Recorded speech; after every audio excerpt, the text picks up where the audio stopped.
Friends, এয়া আৰি মাছ মই কেনেকৈ অলপ দেখাইছোঁ।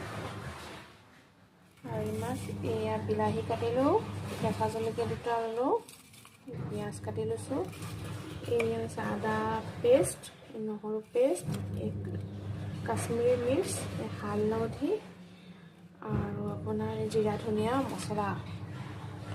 কেনেকৈ বনাইছোঁ মই আপোনাক দেখাই আছোঁ, ৰ'ব দেই। ইয়াত তেল দিছোঁ,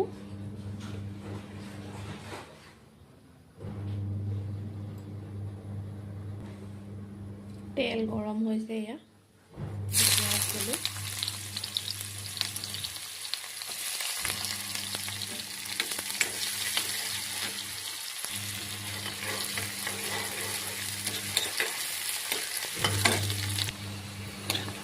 পিঁয়াজ ভজা হ'ল, অকণমান ৰং আহিলে হ'ব, বেছি ইমান কালাৰ কৰিব নালাগে।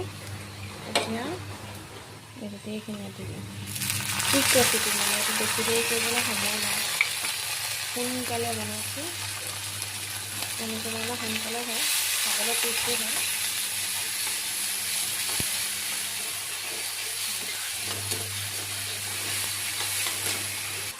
এইখিনি প্লেটত থাকি যোৱাখিনি পানী অকণমান ঢালি দিছোঁ।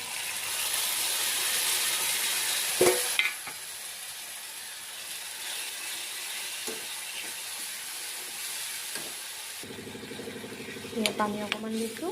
এতিয়া মছলাখিনি মজক, বিলাহীখিনি এইখিনি এতিয়া গুড়ি হোৱা নাইতো, ঢাকন মাৰি থৈ দিম। এতিয়া বিলাহীখিনি গাপত দি দিম, দি দিলে গুড়ি হৈ যাব। তাৰপাছত দেখাই আছোঁ, ৰ'ব। জলকীয়া দিবলৈ পাহৰিছিলোঁ, জলকীয়া এতিয়া দি দিছোঁ, নহয় পাছত দিলে মানে মিক্স নহ'ব ন ভালকৈ।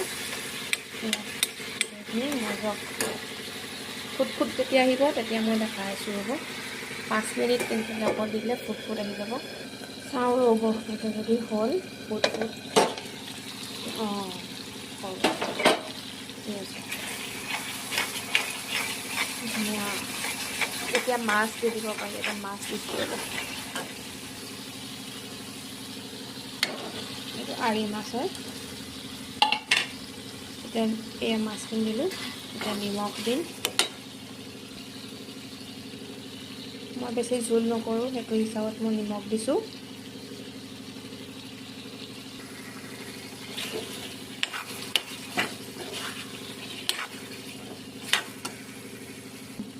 এতিয়া পানী দিম, মাছখিনি সিজিব লাগিব, সিজিবলৈ কাৰণে পানী দিছোঁ।